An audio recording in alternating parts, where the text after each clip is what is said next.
On today's Locked On Jayhawks, Kansas football has their final piece to the puzzle for their 2024 Big 12 title push.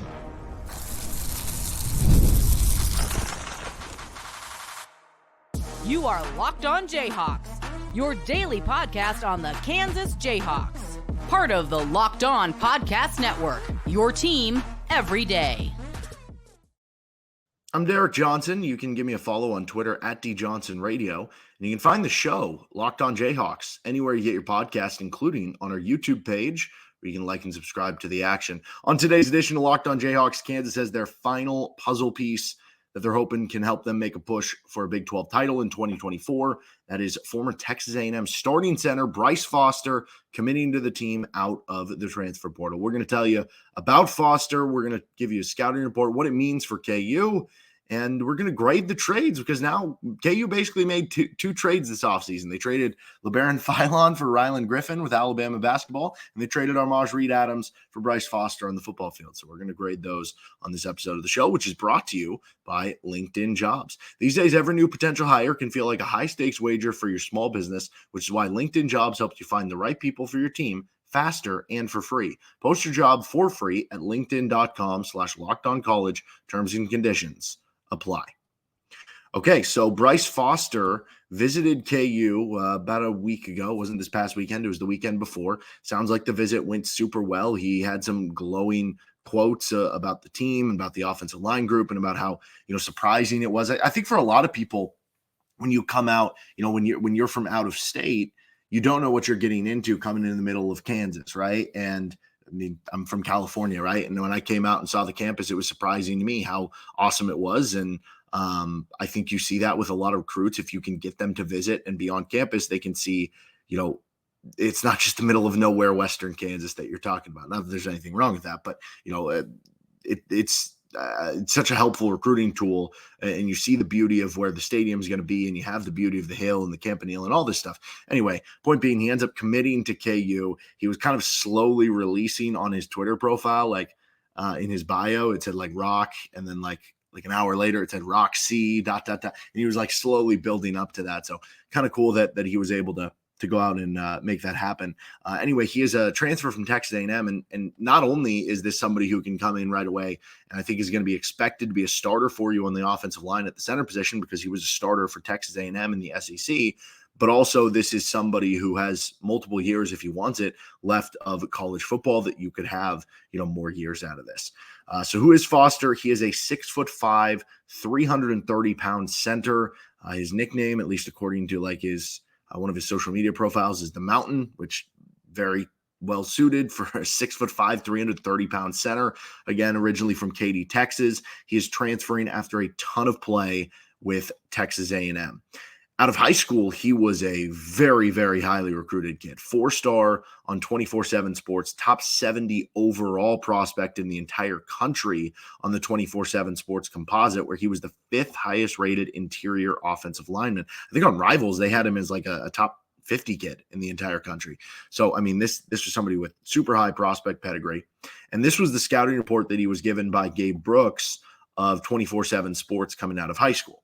Stout, big-bodied interior offensive lineman, run game mauler who flashes impressive close quarters power, point of attack punch, likely aided by terrific athletic profile that includes elite throw ability and shot put and discus. Will finish blocks to the ground, especially when initial hand placement is good. Aware and pass pro, can improve pad level to maximize run game power, but owns immense phone booth strength as is, still needs to improve overall balance and body control. Size and strength often overwhelm one-on-one matchups, but not immune to quickness and leverage. Maybe close to maxed out physically, but floor is very high among the nation's top interior offensive line prospects in the 2021 class. Likely a multi-year high major starter, which has already happened, with long-term potential NFL draft potential. And speaking of that NFL draft potential, to show you that, there is still, I think, some interest there. NFL mock draft database, they have a consensus big board, which looks at, all the different mock drafts that are out there and kind of compiles them. He's 137th on that. So that would be a fourth round comp pick, fifth round pick, something like that, of the 2025 NFL draft, with a high water mark of 101, which would be basically a third round comp pick or an early fourth round pick. In fact, in the Lindy's preseason magazine, which is one of the first ones that came out, the preseason, the college football season, they have him rated as the number 1 center for the 2025 NFL draft. So some people are very high on what he could be at the NFL level. So he came in from Texas A&M, and he began his play in Texas A&M in 2021. That was as a true freshman, which was actually by some metrics and grades or whatever, his best season. And I do think it correlates with that was his healthiest season, and that ended up being his best. He started all 12 games for Texas A&M that season in 2021. He had a PFF grade of 69.2. He was all SEC freshman team. He was freshman All-America team by both the Athletic and the Football Writers Association of America. He was, looking great player in his first year as a freshman. Unfortunately, his second year in 2022, he suffered an injury. He started 4 games and then took that injury and then ended up taking a medical redshirt. I do believe, though, 2021 was the playing through COVID year. So I don't believe, or would that have been 2020 in which that was the case? I guess that was 2020. So anyway, so now he's going into 2022. He's a sophomore, takes a medical redshirt. Now he's going into 2023, where he is now, because he took a medical redshirt, a redshirt sophomore. And this past season in 2023, he again started in all the games he played in, started in 12 games. The PFF score dropped a little bit. He went down to 60.1 on PFF score, although he did play the second most snaps of anybody on Texas A&M. They had a tackle who played the most. Foster was second. Nobody else played more than 700. Foster was at 814 snaps. So very, very experienced player. But also it seemed as if he was playing through injury last season. So I'm sure that affected the PFF grade, that if you can have a more healthy version of Bryce Foster, you probably get him closer to what he was that freshman season. You look at some of his better games, they came earlier in the season. His best game actually was later in the year against Mississippi State when he had a 71 grade. But his other best games, like Arkansas in the 4th game of the season, New Mexico in their first game of the season, played well in the bowl game against Oklahoma State. And you look at how the grades are compiled. He had a 67 pass block grade, so that's actually pretty good. That's above average last season, but only a 56 run block grade. He only gave up 1 sack last season over the course of his career at Texas A&M. So you're talking about over 1,800 snaps. You're talking about 28 games played over 3 seasons. He's given up 4 sacks and had 6 penalties to this point. And it's interesting, though, his freshman season, it was actually a better run blocker than he was a pass blocker. He was a 73 graded run blocker as a freshman and a 58 graded pass blocker. If you can get the best of both worlds, if you can tap into it and get him to be that freshman run blocker and be that third-year pass blocker, you're going to have an all Big 12 center. The question is if you can line those things up and line up health and everything like that. Now, as a transfer, he is graded out by 24/7 as a top 500 overall player in the transfer portal. He is the number 33 interior offensive lineman there. 3-star, 88 graded transfer. That's a good rank for a transfer. I think around Lonnie Phelps is like an 88 or an 89 on there. So like he can still be an impact player, but maybe not as highly rated as where his freshman or his high school ranking was kind of coming in. But it is interesting out of comparison that Mike Nowitzki wasn't far off from what his PFF grade was last season. And again, you take the PFF grades with a grain of salt because they're not always 100%, and they are grading on a little bit different things. Like sometimes they're grading more on a potential NFL draft perspective than like a college what is getting the job done perspective, to where it's more about like pop plays and flash plays. But still, it is at least a little bit interesting. But I take it as if, the KU staff was all over this kid, and enough to a point where, to me, it seems like the idea is for him to come in and be a starter right away. They're very high on him, and I think you should be too, and what he can bring to the table. He's also a strong shot putter, and that was part of this in the recruiting. As he was part of the track team with Texas A&M, figures to continue doing track and field at Kansas, who just wrapped up a top 15 finish for the men at the track nationals last weekend. So, I mean, give credit to Stanley Redwine, the head coach of the KU track and field team, KU track for being a big part of this, and give credit to Lance Leipold and the football staff for being amenable enough to kind of do this all. Because if you ask some Texas A&M people, I was just doing some quick internet searches, you would see some, and again, this is just kind of, okay, sometimes a little bit of keyboard heroes, but that he was focused too much on track, that he didn't fulfill his weight room and potential abilities because of that. But if you're Kansas, you have to take that trade-off. And even if that stuff is true, which I don't even know if it is, he still would be KU's best option to start at center right now and to make them better in a year where you feel like you have a lot of seniors, you have a lot of guys lining up to make a possible run and making it to the Big 12 championship game. You go out and get that final piece that you can to make you just a little bit better. And that's exactly what Bryce Foster did. And I think there's a ceiling on Bryce Foster that would go through the roof that will really take this offensive line to another level if he can reach it. So let's talk more about that, what it means for KU on this episode of Locked On Jayhawks. First, this episode of the show is brought to you by LinkedIn Jobs. When you're hiring for small businesses, you want to find quality professionals that are right for their role. That's why you have to check out LinkedIn Jobs. LinkedIn Jobs has the tools to help find the right professionals for your team faster and for free. LinkedIn isn't just another job board. They help you hire professionals you can't find anywhere else, even those who aren't actively searching for a new job but might be open to the perfect role.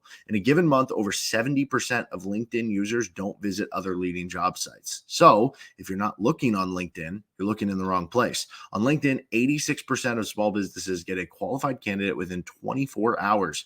Hire professionals like a professional on LinkedIn. LinkedIn's constantly finding ways to make the process easier. They even just launched a feature that helps you write job descriptions, making the process even easier and even quicker. Post your job for free at linkedin.com/lockedoncollege. That is linkedin.com/lockedoncollege. Post your job for free. Terms and conditions apply. So Kansas lands Bryce Foster, huge pickup for KU because I think the expectation is for him to come in and be a starting center. Now, the level of what you're going to get, are you going to get because, again, if you're getting basically an average level Power 5 starter at center, that's still very helpful for where KU was at, and I'll tell you why here in a second. But if you get what the possible ceiling of a former basically near 5-star prospect in year 4 of their collegiate career, where, by the way, he'll be a redshirt junior, so he has this year and one more if he wants it, to where all that potential comes together, and then now you're talking about like an all Big 12 center, like that's entirely in the realm of possibility. And not many teams are adding players who can be starters at a Power 5 level with a potential to be like an all-conference candidate this late in the game very often. So, yes, that makes it a huge deal. Anyway, the PFF grade, again, wasn't absolutely great last season. That 60 through 69 is kind of just like an average starter in how PFF's grade scale goes about. And then once you get to the 70 to 79, it becomes like good. Once you get to like 80 to 89, it's like great. If you're like 90 or above, it's like you're like Heisman, All-American first team level. Like that's kind of the scale of where things are at. But again, he was playing through injury last season, and his PFF grade was actually only 1 point lower than Mike Nowitzki.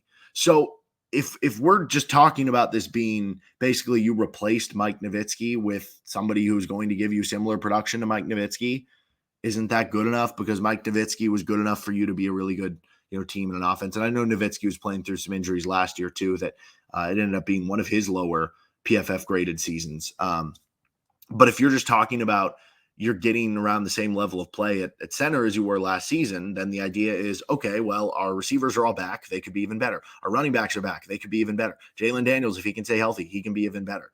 You have Michael Ford back. Like, can your guard position be even better?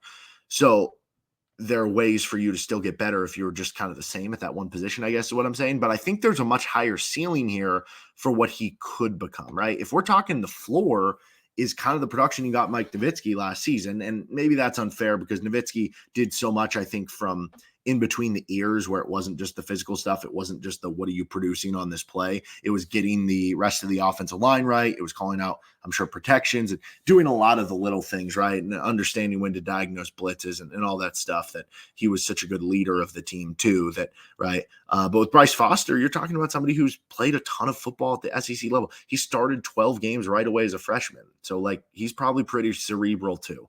And that's another part of this.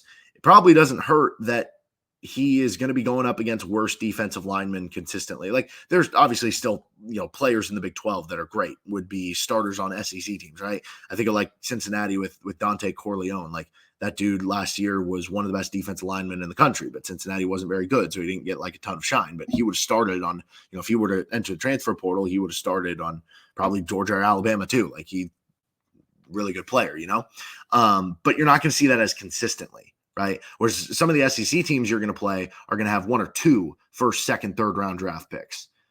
Over the course of the Big 12 season, you might see only 1 or 2 of those guys, right? So it's just different in the consistency. And so when you compare that and then start factoring that in and grade the PFF grade on a curve compared to what he had to go against compared to what he's going to have to go against now, that grade probably gets a little bit better. But again, you're talking about somebody who has NFL level size and NFL level athleticism and has the recruiting pedigree and has shown it a little bit earlier on in his collegiate career. It's not that I think Texas A&M was like bad at coaching, although I guess their coaching staff did get fired and leave to a new coach. But it's not that I think they're like a bad coaching staff, but it's that I just think Kansas is such a good coaching staff that any untapped potential, I trust Lance Leipold. I trust, and I guess it is a new offensive line coach, so that does kind of remain to be seen, right? Without Scott Fuchs, that was obviously a big loss for KU, but by all accounts so far, Daryl Palsa, the new offensive line coach, seems to be getting good reviews. I trust KU to get the most out of him. And if you're getting the most out of this kid, yeah, I mean, you're talking about a potential NFL draft pick, and you don't see those types of players joining your roster in the middle of June very often, you know? And I think the expectation to me, and probably for the staff, given the nature of kind of going all out this late in the game, like I haven't even touched on this yet, but KU was supposedly full on scholarships. How are they making this work? Are they just having him be like a walk-on and using NIL to pay for the scholarship? Are they having somebody medically retire? Do they have another scholarship that we just didn't know about? Like, I don't know how it's going to work, but point being, KU is basically probably moving mountains to a certain extent to make this work because that's how impressive this kid could possibly be for them. And obviously, this will be a tough transition for him. We've seen this before with transfers joining the program after spring football for KU, and it's hard to get serious playtime early on in year one. Like we saw it with Kobe Baines. He joined the team like a week or two into fall practice or I guess summer practice, whatever you want to call it, preseason practice, fall camp. His first year that he joined, he ended up playing a little bit later in the season, but he wasn't playing in the early part of the season. Lorenzo McCaskill, who was like an all Sun Belt linebacker for like a quasi top 25 Louisiana team, came in the summer and ended up not really being a starter, ended up being more of a rotational linebacker when I think the expectation was to be more of a starter based on the pedigree when he was coming in. So we've seen that struggle. I think I'm less worried about that here. One, because I think there's I don't know, maybe just another level of talent you would say here with Bryce Foster, but also it's the track record of he started 12 games as a true freshman at an SEC school at the center position, where that is, I guess, the most cerebral position on the offensive line that you have to know everything going on. If you can do that, you're going to be able to get acclimated in your fourth year of college at a new school pretty quickly. So I do have confidence he'll be able to be the starter as soon as week one here. And this just makes Kansas a lot better. It's another starting level offensive lineman, right? Again, if we're talking the baseline here, is you have another Power 5 starting level offensive lineman. So just in general, you have more depth, you have more competition, you have another player you can plug and play there. But I think this is an improvement over anything KU could throw out at center. I think Michael Ford is an outstanding offensive lineman. He graded out as one of the top 5 best guards in the Big 12 last season. But what would he have been as a center, right? Like, would he have still been a top 5 center? I don't know. It's possible. But if you're trying to get your best guys on the field, you know, it allows Ford to move back to guard and continue to be one of the top 5 guards in the Big 12 where he's at his best, and therefore KU can throw out your best offensive line group, right? Kansas obviously brought in Shane Bumgarner, but being able to go after a kid like Bryce Foster maybe tells you that transition hasn't gone as smoothly as possible. Still, to have a kid like that as a possible backup just makes you a little bit more deep. And then there's the ceiling outcome where, as we've talked about, Foster does become an all Big 12 level player. And then imagine if Logan Brown hits his potential. Imagine if Bryce Foster hits his potential. You already, as I talked about, Michael Ford was a top 5 rated guard in the Big 12 last season. I mean, that's like not normal for Kansas to have an offensive line. Like Logan Brown is a former 5-star recruit at Wisconsin. If Logan Brown hits and Logan Brown turns into a good player, he will be an NFL draft pick. We already talked about the draft potential of Bryce Foster. I think Michael Ford's going to have a shot to get drafted. I don't know. Bryce Cablew has been an experienced player. He might have a shot to get drafted. there's a real chance KU could have 2, 3, 4 draft picks on their offensive line at once right now. I'm not talking like offensive line draft picks in 2026, 2027, I'm talking next draft. How often has that happened to Kansas? And that's what you added here with Bryce Foster even more. And now you're looking at an offensive line at Logan Brown at left tackle, Bryce Cable at right tackle, Foster at center. Then you got Ford at one of the guard spots. And then you got a battle between, I guess, Kobe Baines, Nolan Gorchika, Daryl Simmons at guard. My money would probably be on Baines there, but it sounds like Gorchika had a really good spring, and Daryl Simmons obviously very experienced playing at a Power 5 level at Iowa State. And then you're talking about, I mean, at that point, if let's say Baines was the other starter there, Gorchika and Simmons as your backups, that's a really good backup unit. Bumgardner is the backup center. You feel a little bit better there. And then your swing tackle, eventually a healthy Calvin Clements, which you feel really good about that. Up until then, maybe it's James Livingston, maybe it's Gorchika bouncing out, whatever it is. I feel really good about KU's top 7 or 8 in the offensive line group at this point in time. I feel really good about that starting 5. I feel really good about what the potential, the ceiling could be, and I feel even better about the floor now. It is the cherry on top to what has been a unbelievable spring offseason for KU. I mean, to go out there and fill needs like by Job and to bring on Bryce Foster. I mean, this has been an unbelievable spring offseason for KU when they had limited scholarships. And there's not a ton of players out there to make that big of a push coming into a season in which they have a real chance to do some special things is really, really cool what Lance Leipold and company have cooking out in Lawrence. All right, let's grade the trades coming up next on Locked On Jayhawks. First, this episode is brought to you by FanDuel Sportsbook. Summertime means baseball, the NBA Finals, and more. And you can bet on it all on FanDuel. Right now, new customers get $200 in bonus bets with any winning $5 bet. That's $200 you can use to bet on everything from Finals MVP to who's going to hit one out of the park to where's Johnny Furphy going to get drafted. That'll be coming up. They'll have props for all sorts of NBA draft picks. You got the U.S. Open this weekend. Gary Woodland's going to be playing in it. You can, bet on him to finish top 40 or make the cut or finish top 20 or win the entire thing. He's going off at insane odds right now. KU also has a golfer who's going to be playing in it as an amateur. I don't know if you're going to be able to bet on top amateur, but that's something you could do, or even bet there to make the cut. All sorts of fun things you can do. Visit FanDuel.com/lockedon and add a big win to your summer bucket list. FanDuel, America's #1 sportsbook and official sportsbook partner of the Locked On Podcast Network.